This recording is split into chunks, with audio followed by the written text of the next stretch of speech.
ശ്രീമന്നാരായണീയം ദശകം 31 ബലിവിധ്വംസനം. നാരായണീയത്തിലെ അല്ലെങ്കിൽ മഹാഭാഗവതത്തിലെ ഏറ്റവും ഭക്തി നിർഭരവും എന്നാൽ നാടകീയവുമായിട്ടുള്ള ഒരു ഭാഗമാണ് മഹാബലിയുടെ അഹങ്കാര ശമനവും വാമനാവതാരവും എന്ന ഈ ഒരു ഭാഗം. അസുര ചക്രവർത്തിയായ മഹാബലി ദേവലോകം കീഴടക്കുകയും അഹങ്കാരം കൊണ്ട് യജ്ഞങ്ങൾ പലതും ചെയ്യുകയും ചെയ്യുന്ന അവസരത്തിലാണ് ദേവന്മാരുടെ ദുരിതം തീർക്കുവാനായി ഭഗവാൻ കശ്യപ പ്രജാപതിയുടെയും അതിഥിയുടെയും പുത്രനായി വാമനനായി അവതരിക്കുന്നത്. ബലി വിധ്വംസനം. വിധ്വംസനം എന്നാൽ ഇല്ലാതാക്കൽ. ഇവിടെ ബലിയെ നശിപ്പിക്കൽ എന്നതല്ല അർത്ഥമാക്കുന്നത്. അദ്ദേഹത്തിന്റെ ഉള്ളിലെ ഞാൻ, എന്റേത് എന്ന ആ അഹങ്കാരത്തെ വിധ്വംസനം ചെയ്യുക, ഇല്ലാതാക്കുക. തന്റെ സർവസ്വവും നഷ്ടപ്പെട്ടിട്ടും ഭഗവാന് മുന്നിൽ ശിരസ് നമിച്ച മഹാബലിയെ അനുഗ്രഹിച്ച് സുതലത്തിലേക്ക് അയക്കുന്നതിലൂടെ പൂർണ്ണമായ ആ ആത്മസമർപ്പണത്തിന്റെ, ആ ശരണാഗതിയുടെ മഹത്വമാണ് ഈ കഥയിലൂടെ നമുക്ക് മനസ്സിലാകുന്നത്. പൊതുവെ ഇവിടെ ഒരു തെറ്റിദ്ധാരണ പരത്തിയിരിക്കുന്ന ഭാഗമാണ് ഭാഗവതത്തിലെ ഈ വാമനാവതാരം. ഒരു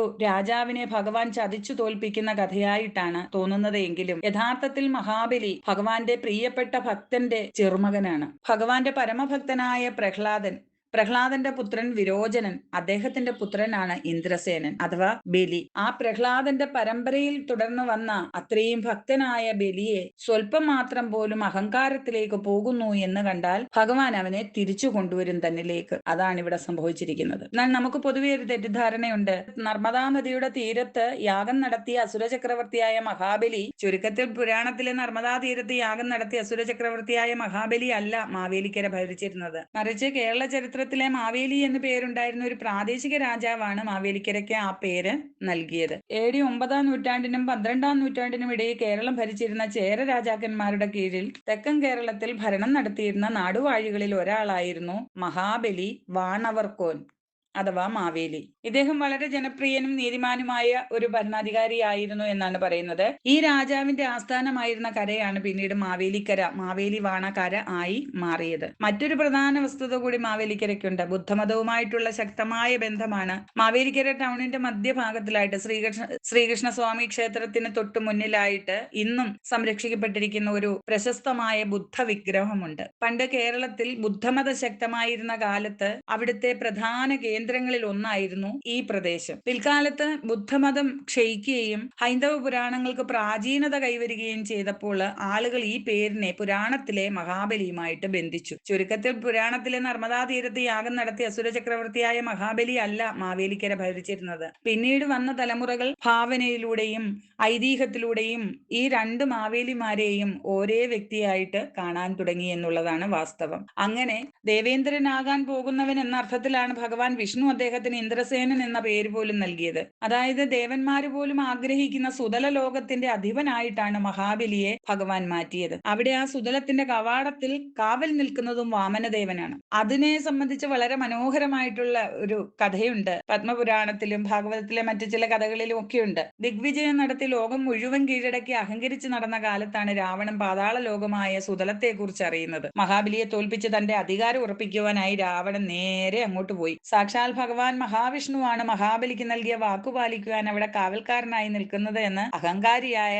രാവണന് മനസ്സിലായില്ല. ആ കുട്ടിയോട് ആക്രോശിച്ചുകൊണ്ട് മഹാബലിയെ യുദ്ധത്തിനായിട്ട് ക്ഷണിച്ചു. ഈ ബഹളം കേട്ട് മഹാബലിയും മുത്തശ്ശനായ പ്രഹ്ലാദനും അങ്ങോട്ട് വന്നു. വന്നത് രാവണനാണെന്ന് മനസ്സിലാക്കിയപ്പോൾ പ്രഹ്ലാദൻ രാവണനെ ഒന്ന് പരീക്ഷിക്കുവാൻ തീരുമാനിച്ചു. കൊട്ടാരത്തിന്റെ ഒരു വശത്ത് ഭീമാകാരമായ ഒരു ഒരു ആഭരണം അത് ചൂണ്ടിക്കാണിച്ചിട്ട്, നീ വലിയൊരു വീരനാണല്ലോ രാവണ, നീ എന്റെ പേരക്കുട്ടിയായ ബലിയോട് യുദ്ധം ചെയ്യുന്നതിന് മുമ്പ് അവിടെ കിടക്കുന്ന ആ ചെറിയ ആഭരണം ഒന്നിങ്ങെടുത്തു കൊണ്ടുവരൂ, എങ്കിൽ നിന്റെ ബലം എനിക്ക് മനസ്സിലാക്കാം. അപ്പോൾ ശരി എന്ന് പറഞ്ഞു. രാവണൻ വളരെ നിസ്സാരമായിട്ട് കരുതി ആ വള ഉയർത്തുവാൻ ശ്രമിച്ചു. എന്നാൽ തന്റെ 20 കൈകളും ഉപയോഗിച്ച് സർവ്വശക്തിയും എടുത്ത് ശ്രമിച്ചിട്ടും രാവണൻ ആ വള നിലത്ത് നിന്നൊന്ന് അനക്കുവാൻ പോലും സാധിച്ചില്ല. രാവണൻ വിയർത്തു കുളിച്ചുപോയി. തളർന്നുപോയ രാവണനോട് പ്രഹ്ലാദൻ ചിരിച്ചുകൊണ്ട് പറഞ്ഞു, രാവണ, നീ ഇപ്പോൾ ഉയർത്തുവാൻ നോക്കിയത് എന്റെ അച്ഛന്റെ ഹിരണ്യകശിപുവിന്റെ കാതിലേക്ക് അടുക്കനാണ്. അതുപോലും ഉയർത്തുവാൻ കഴിയാത്ത നീ പിന്നെ എങ്ങനെയാണ് എന്റെ വംശത്തിലുള്ളവരോട് യുദ്ധം ചെയ്യുന്നത്? അതുമാത്രമല്ല, നീ ഇപ്പൊ പുച്ഛിച്ചു തള്ളിയ ആ ബാലനുണ്ടല്ലോ, ആ കാവൽക്കാരനായി നിൽക്കുന്ന കുട്ടി, ആ വാമനനാണ് മഹാബലിയെ പാതാളത്തിലേക്ക് ചവിട്ടിത്താഴ്ത്തി എന്ന് പറയുന്ന ആ വാമനനാണ് അവിടെ കാവൽ നിൽക്കുന്നത്. അവനാണ് ഈ പ്രപഞ്ചത്തിന്റെ നാഥൻ. അവൻ വിചാരിച്ചാൽ നിന്റെ ലങ്ക ഇപ്പോഴേ ചാരമാകും. ഭഗവാൻ വാമനന്റെയും പ്രഹ്ലാദന്റെയും മഹാബലിയുടെയും ശക്തി മനസ്സിലാക്കിയ രാവണൻ യുദ്ധം ചെയ്യാതെ അവിടെ നിന്നും ജീവനും കൊണ്ട് രക്ഷപ്പെട്ടു എന്നാണ് ആ കഥ. ഭഗവാൻ തന്റെ ഭക്തരായ പ്രഹ്ലാദനും മഹാബലിക്കും നൽകുന്ന സംരക്ഷണത്തിന്റെ വലിപ്പവും ഏറ്റവും വലിയ അഹങ്കാരിയായാലും ഈശ്വരേച്ഛയ്ക്ക് മുമ്പിൽ മുട്ടുകുത്തേണ്ടി വരും എന്നതുമാണ് ഈ കഥയുടെ സന്ദേശം. ഒന്നാമത്തെ ശ്ലോകം. പ്രീത്യാദൈത്യസ്തവ തനുമഹ പ്രേക്ഷണാ സർവധാപി ത്വാമാരാധ്യന്നജിതരജയന്നഞ്ജലിം സഞ്ജഗാദ മത്ത കിം തേ സമഭിലഷിതം വിപ്രസൂനോ വദത്വം വിത്തം ഭക്തം ഭവനമവനിം വാപി സർവം പ്രദാസ്യേ. പ്രീത്യ ദൈത്യഃ തവ തനുമഃ പ്രേക്ഷണാത് സർവഥാ അപി ത്വാം ആരാധ്യൻ അജിത രജയൻ അഞ്ജലിം സഞ്ജഗാദ മത്തഃ കിം തേ സം അഭിലഷിതം വിപ്രസൂനോ വദ ത്വം വിത്തം ഭക്തം ഭവനം അവനീം വാപി സർവം പ്രദാസ്യേ.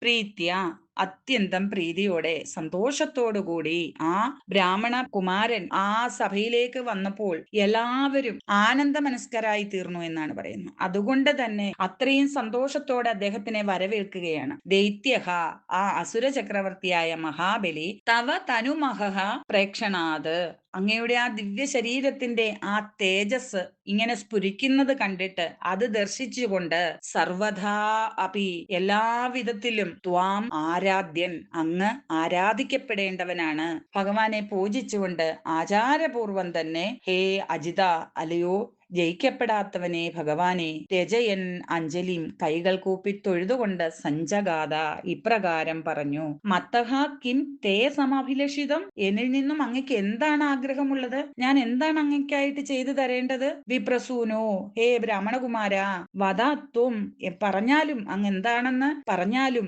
വിത്തം ഭക്തം ഭവനം അവനീം വാ അപി ധനമാണോ വിത്തമാണോ ഭക്തമാണോ ഭക്ഷണമാണോ ഭവനമാണോ ഭൂമിയാണോ വാ അപി സർവം എന്ത് തന്നെയാണെങ്കിലും ചോദിച്ചുകൊള്ളൂ പ്രദാസിയെ ഞാൻ നൽകാം. എന്ത് തന്നെയാണെങ്കിലും അങ്ങ് ചോദിച്ചുകൊള്ളൂ ഞാൻ നൽകാം. കാരണം ഞാൻ ഈ 3 ലോകത്തിനും അധിപനാണ്. അങ്ങ് അതുകൊണ്ട് എന്നോട് എന്ത് വേണേലും ചോദിച്ചോളൂ. എനിക്ക് തരാൻ കഴിയാത്തതായിട്ടൊന്നുമില്ല. ഞാൻ അത്ര ദാനമനസ്കനാണ്. അങ്ങ് ചോദിക്കുന്നത് എന്തും ഞാൻ തരുന്നതായിരിക്കും. ഹേ അജിത ആരാലും തോൽപ്പിക്കാനാവാത്ത അല്ലയോ ഭഗവാനെ അങ്ങയുടെ ദിവ്യ ശരീരത്തിൽ നിന്ന് ഉയരുന്ന തേജസ് കണ്ടപ്പോൾ തന്നെ ആ മഹാബലി ചക്രവർത്തി അത്യധികം സന്തോഷത്തോടുകൂടി കൈകൾ കൂപ്പിക്കൊണ്ട് അങ്ങയോട് ഹേ ബ്രാഹ്മണകുമാര എന്നിൽ നിന്നും അങ്ങ് എന്താണ് ആഗ്രഹിക്കുന്നത്? ദയവായി പറഞ്ഞാലും ധനമോ ഭക്ഷണമോ വീടോ ഭൂമിയോ അതല്ലെങ്കിൽ അങ്ങ് ചോദിക്കുന്ന മറ്റെന്തും നൽകാൻ ഞാൻ തയ്യാറാണ്. വന്നതും വെറുമൊരു ബാലനല്ല എന്ന് മനസ്സിലാക്കുന്നുണ്ട്. എങ്കിൽ പോലും തന്റെ അടുക്കൽ യാചിച്ചു വന്ന ബ്രാഹ്മണകുമാരന് തനിക്കുള്ളതെല്ലാം നൽകാൻ മടിയില്ലാത്ത ഉദാര മനസ്കനായിട്ടുള്ള ഒരു ഭരണാധികാരിയാണ് നമ്മൾ ഇവിടെ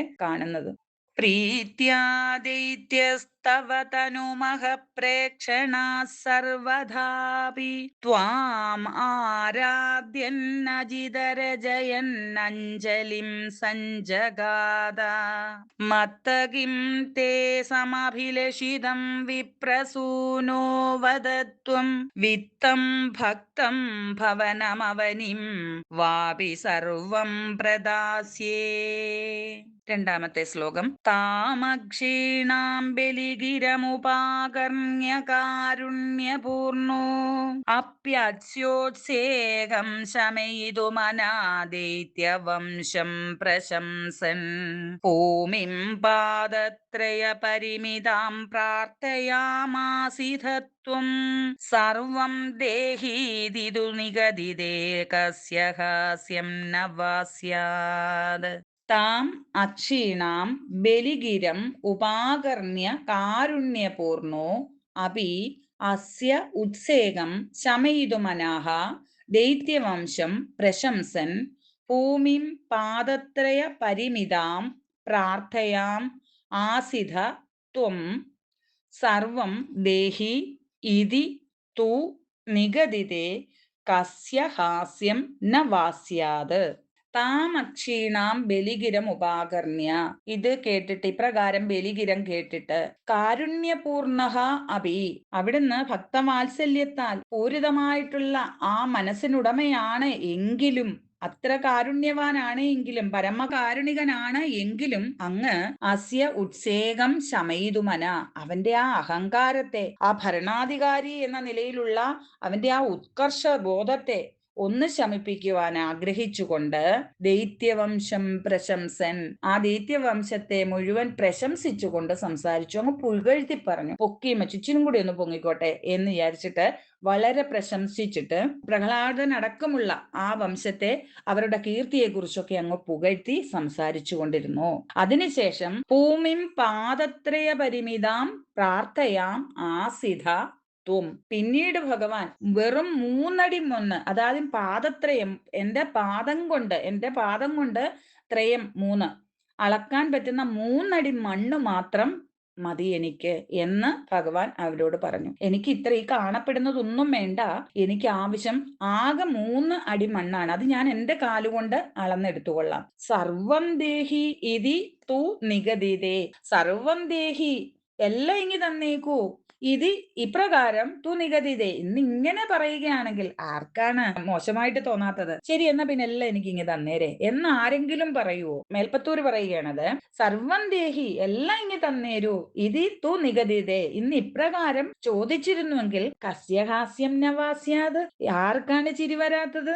എല്ലാരും പരിഹസിക്കുമായിരുന്നില്ലേ? അതുകൊണ്ടായിരിക്കാം ഭഗവാൻ ഇപ്രകാരം പറഞ്ഞത്. കാരണം ഭഗവാന്റേതാണ് സർവവും, ആ ഭഗവാനോടാണ് പറയുന്നത്, നീ ചോദിച്ചോളൂ, നിനക്ക് എന്ത് വേണേലും ഞാൻ തരാം, എന്റെയാണ് ഇതെല്ലാം. അങ്ങനെ എല്ലാം ഇങ്ങി തരാൻ, എല്ലാം തരാമെന്ന് പറഞ്ഞാലും എന്നാ എല്ലാം ഇങ്ങി തന്നേരെ എന്ന് ആരെങ്കിലും പറയുവോ? അത് മറ്റുള്ളവർ പരിഹസിക്കുന്നതിന് തുല്യമാകത്തില്ലേ? മേൽപ്പത്തൂരിന്റെ ഭാഷ്യമായിട്ട് പറയുകയാണ്. ഭഗവാൻ സർവ്വവ്യാപിയും സർവേശ്വരനുമാണ്. ഭൂമി മുഴുവൻ അധീനതയിലുള്ള മഹാബലിയോട് വേണമെങ്കിൽ ഭഗവാൻ എല്ലാം നേരിട്ട് ചോദിക്കായി. എന്നാൽ ഒരു ഭിക്ഷക്കാരനായിട്ട് വന്നയാള് അമിതമായി ആഗ്രഹിക്കുന്നത് ഭൂഷണമല്ല എന്ന ആ ലോകനീതി കാണിക്കുവാനും, ഒപ്പം മഹാബലിയുടെ ദാനശീലത്തിലുള്ള ചെറിയ അഹങ്കാരത്തെ, ഞാൻ ആർക്കും എല്ലാം കൊടുക്കുന്നതാണ് എന്നുള്ള ആ ഒരു അഹങ്കാരത്തെ ഇല്ലാതാക്കാനുമാണ് ഭഗവാൻ തന്ത്രപൂർവം 3 അടി മണ്ണ് മാത്രം ആവശ്യപ്പെട്ടത്. ഇത് ഭഗവാന്റെ ലീലാവിലാസത്തിന്റെ ഭംഗി വ്യക്തമാക്കുകയാണ് ഈ ഒരു ശ്ലോകത്തിൽ. താമക്ഷീണാം ബലിഗിരമുപാകർണ്യ കാരുണ്യപൂർണോ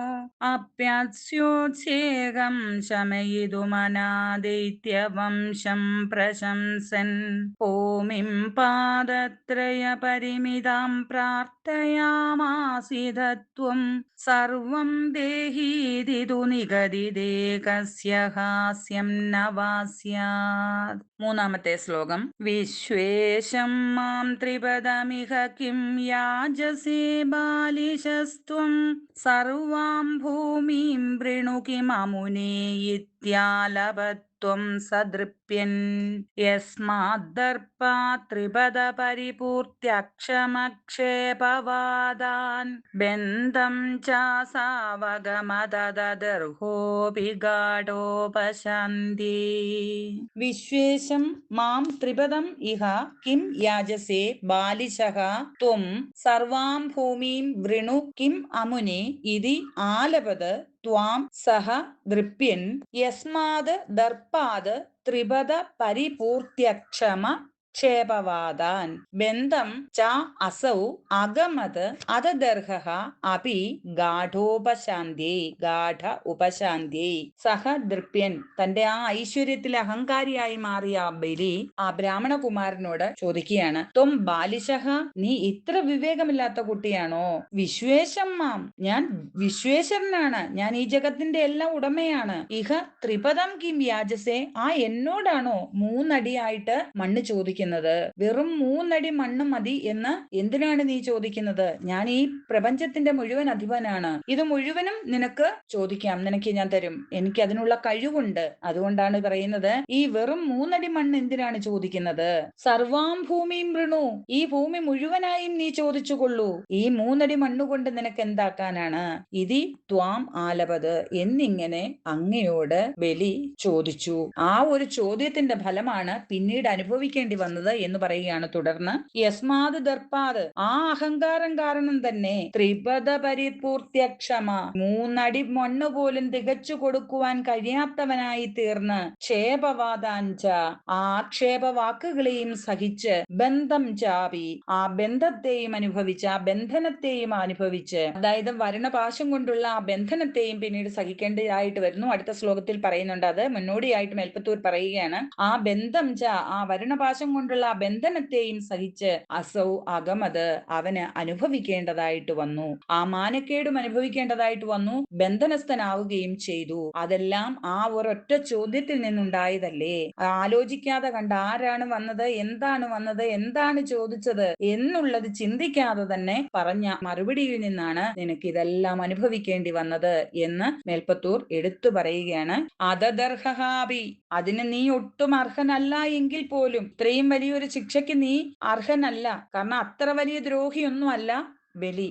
ചെറിയ ചെറിയ തെറ്റുകൾ മാത്രമേ ഉള്ളൂ. അതിന് ഇത്ര വലിയൊരു ശിക്ഷയൊന്നും കൊടുക്കേണ്ട ആവശ്യമില്ല. എന്നിട്ട് പോലും, അതാണ് പറയുന്നത്, അതദർഹാബി, അതിന് ഒട്ടും യോഗ്യനല്ലായിരുന്നിട്ട് പോലും ഗാഢോപശാന്തിയെ, അവന്റെ ഉള്ളിലെ ആ അഹങ്കാരം പൂർണ്ണമായി നശിപ്പിക്കുന്നതിന് വേണ്ടിയിട്ട്, അത് ഇല്ലാതാക്കുന്നതിന് വേണ്ടിയിട്ട് ഭഗവാൻ ഇപ്രകാരം അവനോട് പ്രവർത്തിച്ചത്. ആ ശുക്രാചാര്യൻ മുഖാന്തരമാണ് ബലി ഇന്ന് ഈ സുഖഭോഗങ്ങളെല്ലാം അനുഭവിക്കാൻ പ്രാപ്തനായത്. കാരണം കഴിഞ്ഞ ദശകത്തിൽ മോഹിനി അവതാരത്തില് ഇന്ദ്രനാൽ വധിക്കപ്പെട്ടതാണ്. പിന്നീട് മൃതസഞ്ജീവനി എന്ന ആ വിദ്യ കൊണ്ട് ജീവിപ്പിച്ചതും, പിന്നീട് 100 അശ്വമേധയാഗം ചെയ്യിച്ച് ഇന്ദ്രപദവിക്ക് യോഗ്യനാക്കി തീർത്തതും അദ്ദേഹമാണ്. ആ അഹങ്കാരം മുഴുത്തിട്ടാണ് ദേവന്മാരോട് പോയി യുദ്ധം ചെയ്ത് അവരെ എല്ലാരെയും തോൽപ്പിച്ച് ഓടിച്ചു. അന്ന് എല്ലാ ദേവന്മാരും കൂടി ദേവഗുരുവിന്റെ അടുത്താണ് അഭയം പ്രാപിച്ചത്. ദേവഗുരു ബൃഹസ്പതി പറഞ്ഞു, ഇന്ന് അവരുടെ സമയമാണ്. എല്ലാ കാലത്തും എല്ലാവർക്കും ഒരേ സമയം ഉണ്ടാകില്ല.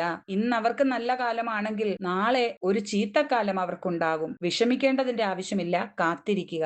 എന്നോ ഗുരുവിന്റെ ആജ്ഞ അവൻ ധിക്കരിക്കുന്നുവോ അന്ന് തുടങ്ങും ബലിയുടെ ചീത്തക്കാലം. അതുവരെ നിങ്ങൾ കാത്തിരുന്നേ മതിയാകൂ എന്ന് ബൃഹസ്പതി ദേവന്മാരോട് പറയുന്നുണ്ട്. അത് തന്നെയാണ് ഇവിടെ സംഭവിക്കാൻ പോകുന്നത്. ഇവിടെ 3 അടി മണ്ണ് യാചിച്ച വാമനനോട് അഹങ്കാരം മൂത്തിട്ട്, തന്റെ ആ ഒരു സാമർത്ഥ്യത്തെ, തന്റെ ആ ഒരു ഐശ്വര്യത്തിൽ ഉണ്ടായിരുന്ന ആ അഹങ്കാരം, അതുമൂലം പരിഹാസ വാക്കുകളും വരുണപാശത്താലുള്ള ബന്ധനവും അവന് അനുഭവിക്കേണ്ടതായിട്ട് വന്നു. യഥാർത്ഥത്തിൽ അങ്ങനെ ഒരു ശിക്ഷയ്ക്ക് യോഗ്യനല്ലായിരുന്നിട്ടും ബലിയുടെ അഹങ്കാരം പൂർണ്ണമായി ശമിപ്പിച്ച് അനുഗ്രഹിക്കുന്നതിനായിട്ട് ഭഗവാൻ ഇപ്രകാരം ചെയ്തു എന്ന് പറയുകയാണ് ഈ ഒരു ശ്ലോകത്തിൽ. ഇവിടെ മഹാബലിയുടെ അടുക്കൽ 3 അടി മണ്ണ് യാചിച്ചു എന്ന വാമനമൂർത്തിയോട് അഹങ്കാരിയായ ബാലി ചോദിക്കുന്നത്, പ്രപഞ്ചനാഥനായ എന്നോട് വെറും 3 അടി മണ്ണ് ചോദിക്കുവാൻ നീ എന്താ ബുദ്ധിശൂന്യനാണോ എന്നാണ്. പകരം ഭൂമി മുഴുവൻ ചോദിക്കാൻ ബലി ആവശ്യപ്പെടുകയാണ്. എന്നാൽ ഈ ഒരു അഹങ്കാരം നിമിത്തം, ആരാണ് എന്താണ് വന്നിരിക്കുന്നത് എന്നറിയാതെ, ആരോടാണ് എന്താണ് താൻ പറയുന്നതെന്നറിയാതെയുള്ള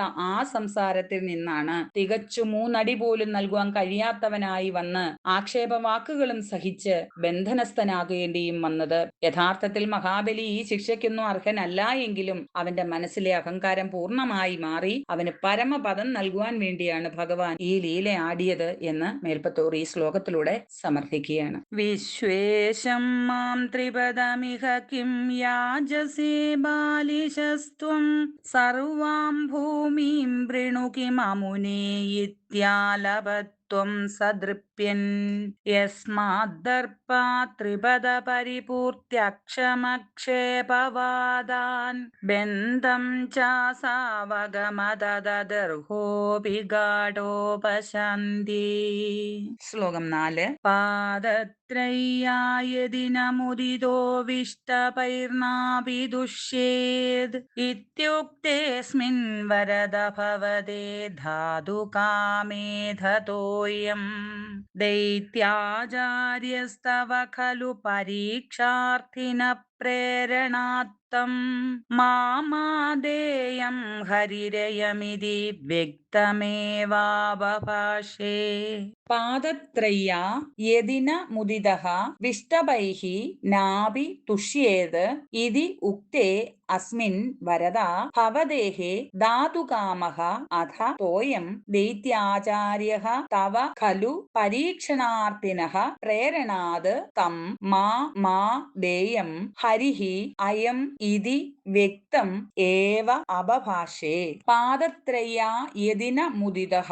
എനിക്ക് 3 അടി മണ്ണ് മതി. ആ 3 അടി മണ്ണ് കൊണ്ട് എനിക്ക് സംതൃപ്തനാകാൻ കഴിയുന്നില്ല എങ്കിൽ എത്ര കൊടുത്താലും അവൻ സന്തോഷിക്കില്ല എന്നാണ് പറഞ്ഞു വരുന്നത്. അതാണ് 3 അടി മണ്ണ് കൊണ്ട് സന്തോഷിക്കാത്തവൻ വിഷ്ടഭൈഹി നാഭി തുഷ്യേത്. 3 ലോകങ്ങൾ കിട്ടിയാൽ പോലും അവൻ സംതൃപ്തനാകുകയില്ല.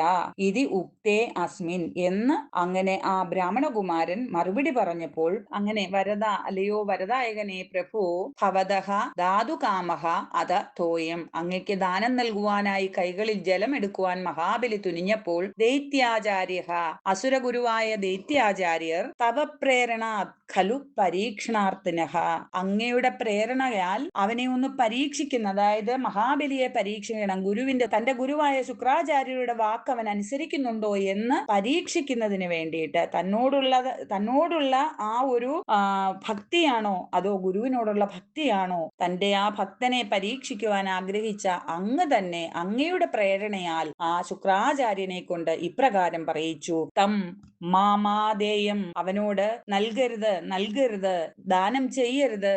അരിഹി അയം ഇതി, ഇത് ശ്രീഹരി വിഷ്ണുവാണ്, അങ്ങയെ തോൽപ്പിക്കുവാനായിട്ട് ദേവന്മാരുടെ പ്രേരണയാൽ കപടവേഷത്തിൽ വന്നിരിക്കുകയാണ്, അതുകൊണ്ട് നൽകരുത് എന്നും വ്യക്തം ഏവ അപഭാഷേ, അങ്ങനെ വളരെ വ്യക്തമായിട്ട് തന്നെ പറഞ്ഞു കൊടുത്തു. അല്ലയോ വരദായകനെ പ്രഭു, മഹാബലിയുടെ ആ പരിഹാസം കേട്ടപ്പോൾ അങ്ങ് ഇപ്രകാരം മറുപടി നൽകിയവന് 3 അടി മണ്ണുകൊണ്ട് തൃപ്തിയാകാത്തവന് 3 ലോകം കിട്ടിയാലും തൃപ്തി വരികയില്ല. അതുകൊണ്ട് എനിക്ക് ഈ 3 അടി മണ്ണ് തന്നെ ധാരാളം, എനിക്കിരുന്ന് തപസ് ചെയ്യുവാൻ 3 അടി ഭൂമിയെ ആവശ്യമുള്ളൂ. ഇത് കേട്ട് ദാനം ഉറപ്പിക്കുവാനായിട്ട് മഹാബലി കയ്യിൽ വെള്ളം കരുതുവാനായിട്ട് തുടങ്ങിയ ആ സമയത്ത് അസുരഗുരുവായ ശുക്രാചാര്യർ അവനെ തടഞ്ഞു. യഥാർത്ഥത്തിൽ മഹാബലിയുടെ ഭക്തി എത്രത്തോളം ഉണ്ടെന്ന് പരീക്ഷിക്കാൻ ആഗ്രഹിച്ച അല്ലയോ ഭഗവാനെ, അങ്ങ് തന്നെയാണ് ശുക്രാചാര്യരുടെ മനസ്സിൽ ആ പ്രേരണ നൽകിയത്. കൊടുക്കരുത്, ഒന്നും കൊടുക്കരുത്, വന്നിരിക്കുന്നത് വെറും ഒരു ബ്രാഹ്മണ കുട്ടിയല്ല, നിന്റെ സർവസ്വവും അപഹരിക്കാൻ വന്ന സാക്ഷാൽ മഹാവിഷ്ണുവാണ്. ഇവിടെ മേൽപ്പത്തൂർ ഒരു വലിയ തത്വം വ്യക്തമാക്കുന്നുണ്ട്. ഇവിടെ ശുക്രാചാര്യർ വാമനനെ തിരിച്ചറിഞ്ഞ് മഹാബലിയെ തടഞ്ഞത് സ്വന്തം ബുദ്ധി കൊണ്ടല്ല, അതിന് പിന്നിൽ ഭഗവാന്റെ തന്നെ പ്രേരണ ഉണ്ടായിരുന്നു. അതായത് മഹാബലിക്ക് ഭഗവാനേക്കാൾ വലുതാണോ തന്റെ ഗുരു, അതായത് തന്റെ ഗുരുവിന്റെ സഹായത്താലാണ് താൻ ഇന്ന് ഈ ഒരു അവസ്ഥയിൽ കഴിഞ്ഞുകൂടുന്നത്. അതുകൊണ്ട് തന്നെ തന്നോടാണോ ഗുരുവിനോടാണോ ഭക്തി എന്ന് മനസ്സിലാക്കുവാൻ വേണ്ടിയിട്ടാണ് എന്നാണ് ഇവിടെ മേൽപ്പത്തൂർ അത് വിശദീകരിച്ചു തരുന്നുണ്ട്. നമുക്കുള്ള ഏറ്റവും വലിയ പാഠമാണ് ഈ ഒരു ദശകം. ആരാണ്, എന്താണ്, എങ്ങനെയാണ് എന്നൊന്നും അറിയാതെ ഒരാൾക്ക് കയറി വാക്ക് കൊടുക്കുന്നതിനെ കുറിച്ച് നമുക്ക് വിശദമാക്കി തരുന്നുണ്ട്. അതുപോലെ തന്നെ നമ്മൾ മുന്നോട്ട് പോകുന്ന നമ്മുടെ നിത്യ ജീവിതത്തിൽ എന്തെല്ലാമാണ് നമ്മൾ പ്രാവർത്തികമാക്കേണ്ടത് എന്നുള്ള ആ ഓരോരോ കാര്യങ്ങളും നമുക്ക് പറഞ്ഞു തരുന്നുണ്ട് ഇതിലെ ഓരോ തത്വത്തിലൂടെയും. ഇവിടെ മഹാബലിക്ക് ഭഗവാനേക്കാൾ വലുതാണോ തന്റെ ഗുരുവിന്റെ വാക്കുകൾ, അതോ ഗുരു വിലക്കിയാലും ഭഗവാന് നൽകിയ വാക്ക് അവൻ പാലിക്കുമോ എന്ന ആ ഭക്തിയുടെ പരീക്ഷണം കൂടിയായിരുന്നു ഇവിടെ. ഗുരു തടഞ്ഞിട്ടും മഹാബലി പക്ഷേ ഭഗവാന് ദാനം നൽകുവാൻ തന്നെ ഉറച്ചു നിൽക്കുകയാണ് ഉണ്ടായത്. പാദത്രയ്യായതിനമുദിതോ വിഷ്ടപൈർനാഭി ദുഷ്യേത് ഇത്യുക്തേസ്മിൻ വരദ ഭവതേ ധാതുകാമേധതോയം ദൈത്യാചാര്യസ്തവ ഖലു പരീക്ഷാർത്ഥിന പ്രേരണാത്തം മാമാദേയം ഹരിരയമിതി വ്യക്തമേവാവഭാഷേ. ശ്ലോകം 5. യാചത്യേവം യദി സ ഭഗവാൻ പൂർണ്ണകാമോസ്മി സോഹം ദാസ്യാമ്യേവ സ്ഥിരമിതി വദൻ കാവ്യശബ്ദോപി ദൈത്യാ വിന്ധ്യാവല്യാ നിജദൈതയാ ദത്തപാദ്യായ തുഭ്യം ചിത്രം ചിത്രം സകലമപി സ പ്രാപ്തയത്തോയപൂർവം. യാചതി ഏവം യദി സ ഭഗവാൻ പൂർണ്ണകാമഃ അസ്മി സഹ അഹം ദാസ്യാമി ഏവ സ്ഥിരം ഇതി വദൻ കാവ്യശബ്ദഃ അപി ദൈത്യഃ വിന്ധ്യാവല്യാ നിജദൈതയാ ദത്തപാദ്യായ തുഭ്യം ചിത്രം ചിത്രം സകലം അപി സഹ പ്രാപ്തയത്തോയ പൂർവം.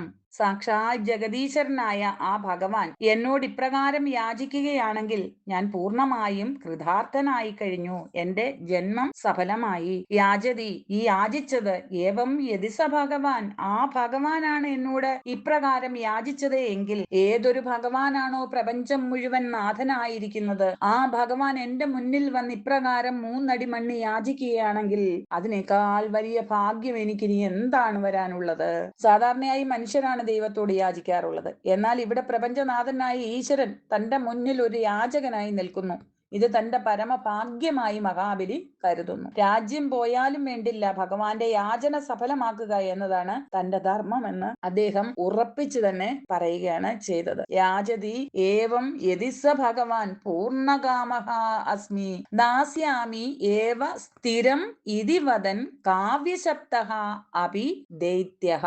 വരാനിരിക്കുന്ന വിപത്തിനെ കുറിച്ച് തന്റെ ഗുരുവായ ശുക്രാചാര്യർ മുന്നറിയിപ്പ് നൽകുകയും അത് കേൾക്കാത്തതിനാൽ ശപിക്കുകയും ചെയ്തിട്ടും കാവ്യശബ്ദഃ അപി, ഞാൻ ചോദിച്ചതുപോലെ തീർച്ചയായും നൽകുക തന്നെ ചെയ്യും എന്ന് ആ ദാനവേന്ദ്രനായ ദൈത്യഃ, ആ ദൈത്യൻ മഹാബലി സ്ഥിരം ഇതിവദൻ ഉറപ്പിച്ചു പറഞ്ഞു.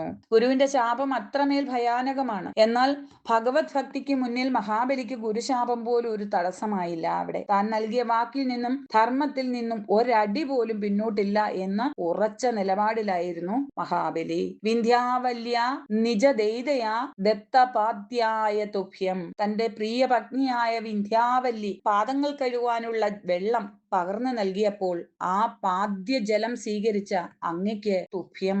ഭർത്താവിന്റെ ആ ധർമ്മനിഷ്ഠയ്ക്ക് പൂർണ്ണ പിന്തുണ നൽകിക്കൊണ്ട് പത്നിയായ വിന്ധ്യാവലി ഭഗവാന്റെ ആ പാദങ്ങൾ കഴുകുവാനുള്ള ആ പാദ്യം, ആ ജലം നൽകി ആദരിച്ചു.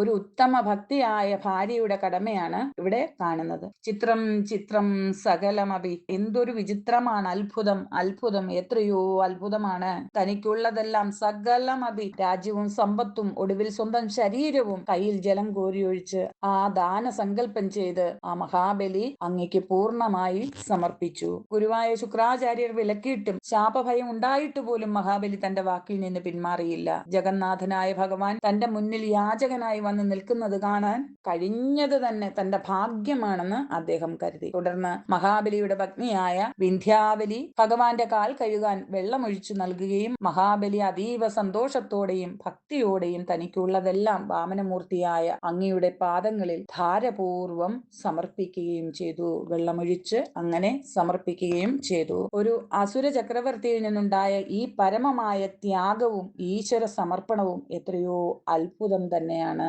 ചിത്രം ചിത്രം. ലൗകികമായ സമ്പത്തോ ഗുരുവിന്റെ വിലക്കോ ശാപഭയമോ ഒന്നും തന്നെ ഒരു യഥാർത്ഥ ഭക്തനെ ഈശ്വര സേവയിൽ നിന്നും പിന്നോട്ട് വലിപ്പിക്കില്ല എന്ന് മഹാബലി സ്വന്തം ജീവിതത്തിലൂടെ കാണിച്ചു തന്നു. യാചത്യേവം യതി സ ഭഗവാൻ പൂർണ്ണകാമോസ്മി സോഹം ദാസ്യാമ്യേവ സ്ഥിരമിതി വദൻ കാവ്യശബ്ദോപി ദൈത്യാ വിന്ധ്യാവല്യാ നിജദൈതയാ ദത്തപാദ്യായ തുഭ്യം. ചിത്രം ചിത്രം സകലമപി സ പ്രാപ്തയത്തോയ പൂർവം. നിസ്സന്ദേഹം ദിദികുലപദൗ ത്വയ്യശേഷാർപ്പണം തത് വ്യാതന്വാനേ മുമുചുർഷയഃ സാമരാ പുഷ്പവർഷം. ദിവ്യം രൂപം തവ ച തദിദം പശ്യതാം വിശ്വഭാജാം ഉച്ചൈരുച്ചൈരവൃധതവതീകൃത്യ വിശ്വാണ്ഡപാണ്ഡം. നിസ്സന്ദേഹം ദിദികുലപദൗ ത്വയി അശേഷ അർപ്പണം അശേഷാർപ്പണം തത് വ്യാതന്വാനേ മുമുജുഹു ഋഷയഃ സാമരാഃ പുഷ്പവർഷം. ദിവ്യം രൂപം തവ ച തത് ഇദം പശ്യതാം വിശ്വഭാജാം ഉച്ചൈഃ ഉച്ചൈഃ അവദത് അവതീകൃത്യ വിശ്വാണ്ഡപാണ്ഡം. നിസ്സന്ദേഹം ദിദികുലപദൗ, ഒരു സംശയവുമില്ലാതെ, നിസ്സന്ദേഹം ഒരു സംശയവുമില്ലാതെ, ദിദികുലപദൗ ആ ദിദികുലത്തിന്റെ അധിപനായ മഹാബലി യാതൊരു സംശയവുമില്ലാതെ തനിക്കുള്ളതെല്ലാം അങ്ങയ്ക്ക് പൂർണ്ണമായിട്ട് സമർപ്പിച്ചപ്പോൾ ത്വയി അശേഷാർപ്പണം തത് വ്യാതന്വാനേ, ഭഗവാനെ. അങ്ങനെ തനിക്കുള്ളതെല്ലാം ഒരു സംശയവും കൂടാതെ ഭഗവാന് സമർപ്പിച്ചപ്പോൾ മുമുചുഹു ഋഷയ സാമരാഹ പുഷ്പവർഷം. ആ മഹാത്യാഗം കണ്ട് വിസ്മയിച്ച് മഹർഷിമാരും ദേവന്മാരും കൂടി ദിവ്യമായ പുഷ്പവൃഷ്ടി ചൊരിഞ്ഞു.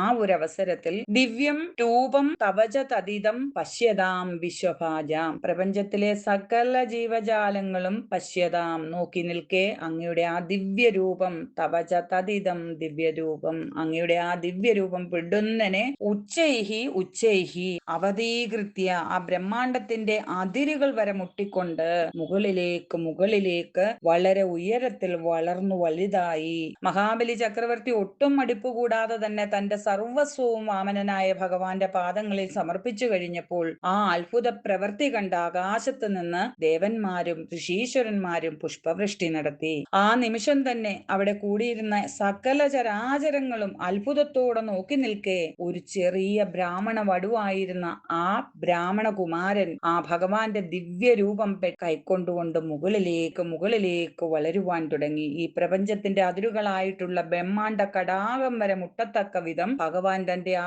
ത്രിവിക്രമ രൂപം, ആ വിശ്വരൂപം കൈക്കൊണ്ടു എന്നാണ് ഈ ഒരു ശ്ലോകത്തിൽ പറയുന്നത്. നിസ്സന്ദേഹം ദിദികുലപദൗ ത്വയി അശേഷാർപ്പണം തദ്വ്യാതന്വാനി മുമുജുഋഷയ സാമരാ പുഷ്പവർഷം ദിവ്യം രൂപം തവ ച തദിദം പശ്യതാം വിശ്വഭാജാം ഉച്ചൈരുച്ചൈരവതദവതീകൃത്യ വിശ്വാണ്ഡഭാണ്ഡം.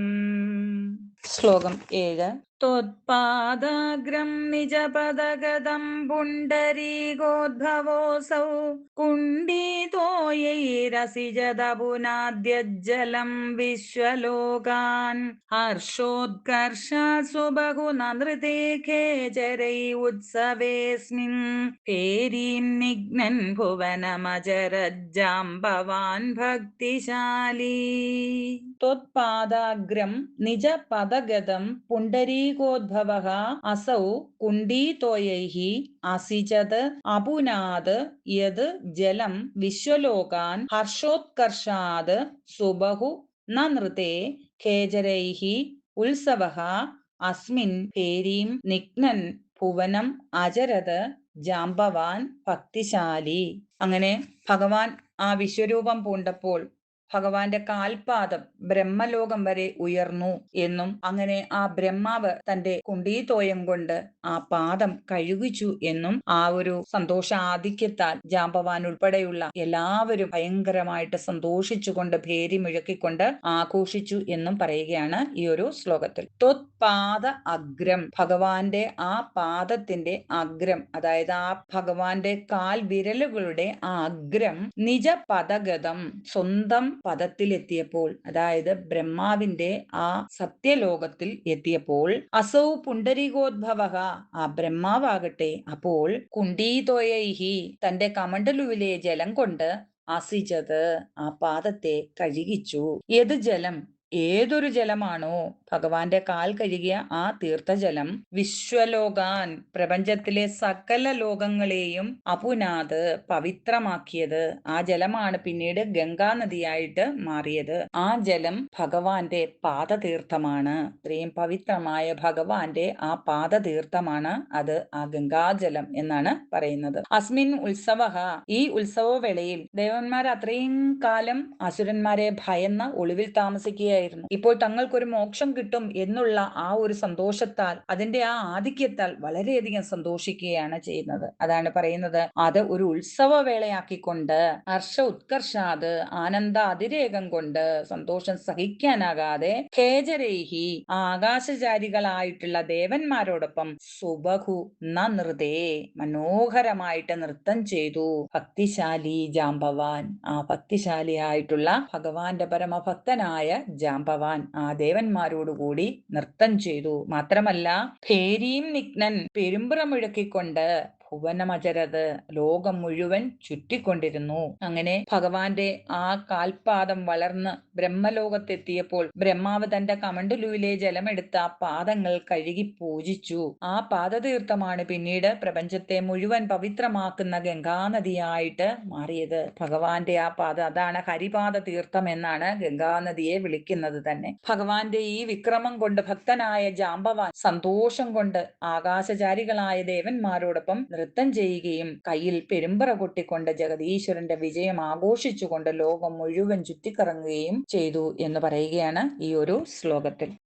പാദാഗ്രം നിജപദഗതം പുണ്ടരീകോദ്ഭവോऽസൗ കുണ്ഡീതോയൈരാസിജതപുനാദ്യജ്ജലം വിശ്വലോകാൻ ഹർഷോത്കർഷാത്സു ബഹുനാ നൃതേ ഖേജരൈ ഉത്സവേസ്മിൻ ഭേരീം നിഘ്നൻ ഭുവനമചരജ്ജാംബവാൻ ഭക്തിശാലീ.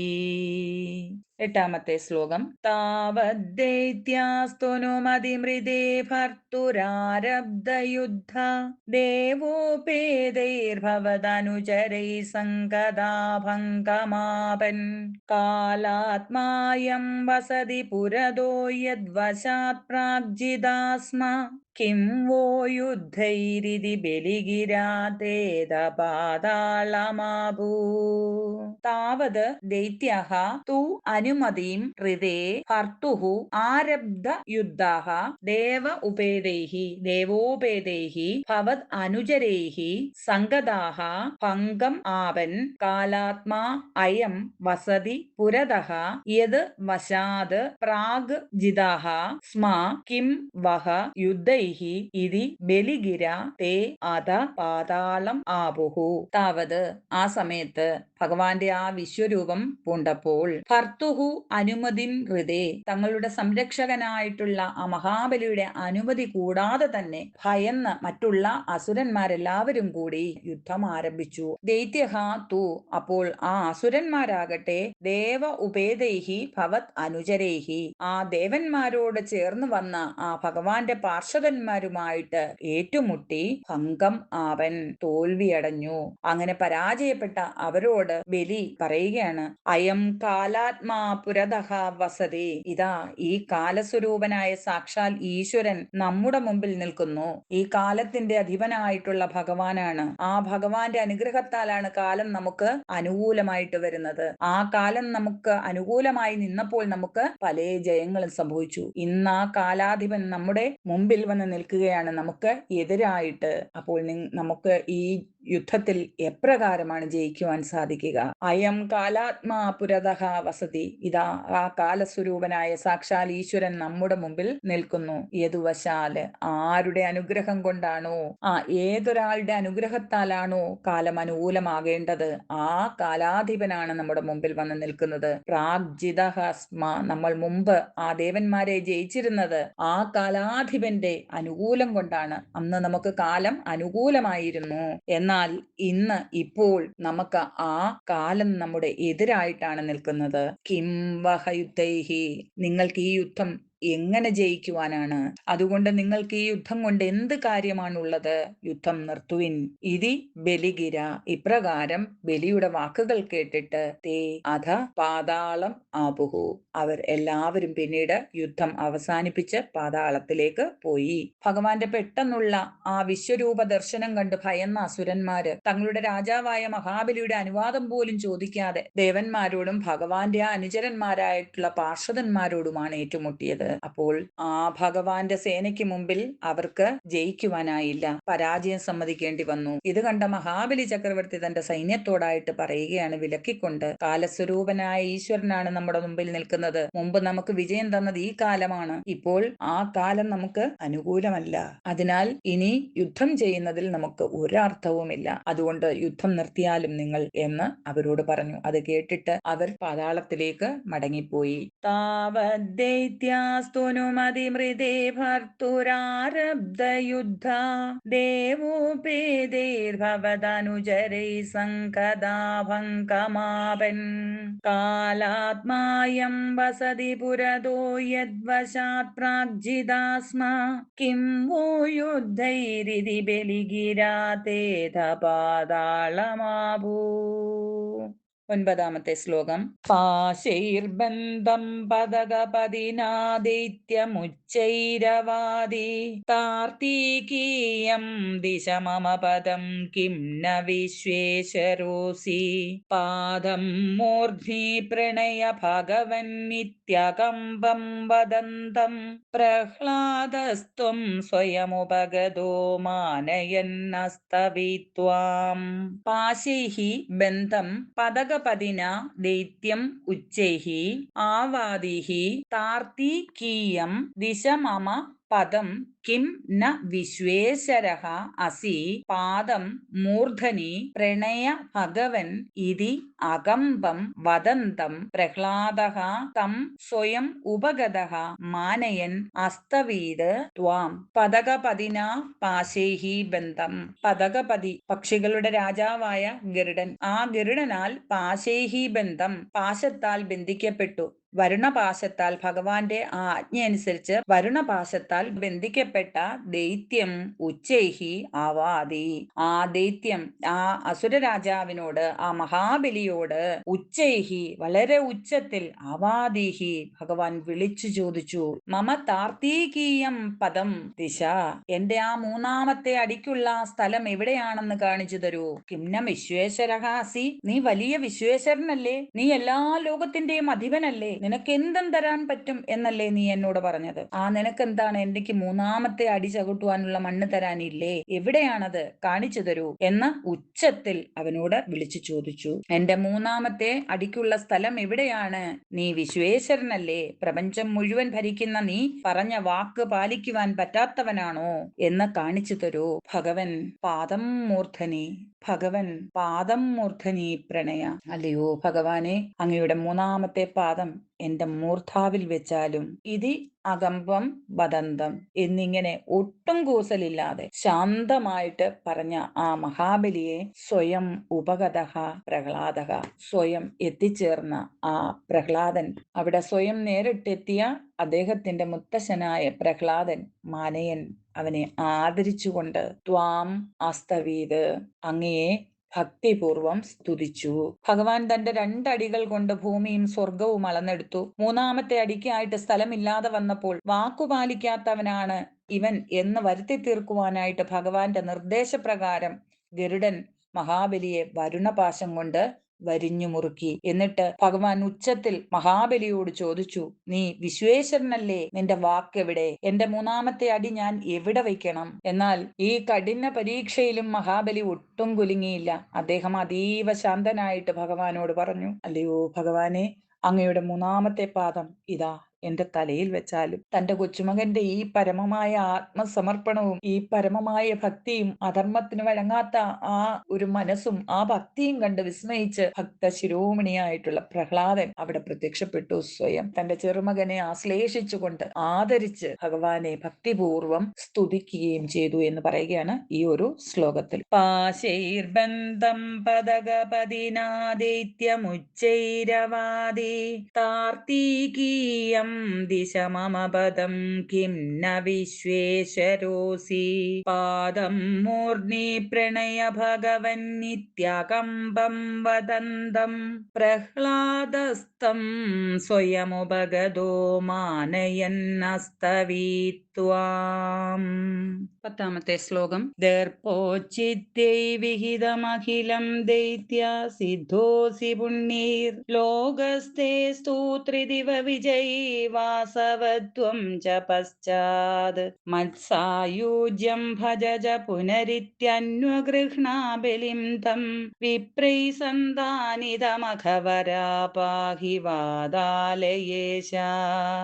ദർപ്പോച്ചിത്തേഹി വിഹിതം അഖിലം, ദർപ്പ ഉച്ചിത്യൈഹി വിഹിതം അഖിലം ദൈത്യ സിദ്ധഃ അസി പുണ്യൈഹി ലോകഃ തേ അസ്തു ത്രിദിവ വിജയീ വാസവത്വം ച പശ്ചാത് മത്സായുജ്യം ഭജ ച പുനഃ ഇതി അന്വഗൃഹ്ണ ബലിം തം വിപ്രൈഃ സന്താനിത മഖവരഃ പാഹി വാതാലയേശ. ദൈത്യ, ദൈത്യ, അസുരശ്രേഷ്ഠ, അല്ലയോ അസുരശ്രേഷ്ഠ മഹാബലി, അഖിലം ദർപ്പോച്ചിത്യൈഹി വിഹിതം. ഞാൻ ഇപ്പോൾ ഇവിടെ ചെയ്തത്, നിന്നോട് പ്രവർത്തിച്ചത് മുഴുവൻ നിന്റെ അഹങ്കാരത്തെ നശിപ്പിക്കുവാൻ വേണ്ടി മാത്രമായിരുന്നു. കാരണം നീ എന്റെ പ്രിയപ്പെട്ട ഭക്തന്റെ പ്രഹ്ലാദന്റെ വംശപരമ്പരയിലുള്ളതാണ്. ഞാൻ പ്രഹ്ലാദന് ഒരു വരം കൊടുത്തിട്ടുണ്ട്, നിന്റെ വംശത്തിലുള്ള ആരെയും ഞാൻ വധിക്കുന്നതല്ല എന്ന്. ആ വംശപരമ്പരയിൽപ്പെട്ട ഇത്രയും ഭക്തനായ നീ അഹങ്കാരത്തിലേക്ക് വഴുതി മാറുന്നത് കണ്ട് അതിൽ നിന്ന് തിരിച്ചു കൊണ്ടുവരുവാൻ വേണ്ടി മാത്രമാണ് ഞാൻ ഇപ്രകാരം ചെയ്തത്, അല്ലാതെ നിന്നെ നശിപ്പിക്കുവാൻ വേണ്ടിയല്ല. പുണ്യേഹി സിദ്ധഃ അസി, നീ നിന്റെ പുണ്യത്താൽ സർവസിദ്ധികളും നേടിയവനായിരിക്കുന്നു. തേ ത്രിദിവ വിജയീ ലോകഃ അസ്തു, ദേവന്മാർ പോലും ആഗ്രഹിക്കുന്ന ആ 3 ലോകങ്ങൾക്കും അപ്പുറമായിട്ടുള്ള ഐശ്വര്യപൂർണമായ ആ സുതലം എന്ന ലോകം നിനക്കായിട്ട് ഭവിക്കട്ടെ. പശ്ചാത്, അനന്തരം, വാസവത്വം ച, വാസവത്വവും ലഭിക്കും, ദേവേന്ദ്ര പദവിയും ലഭിക്കുന്നതായിരിക്കും.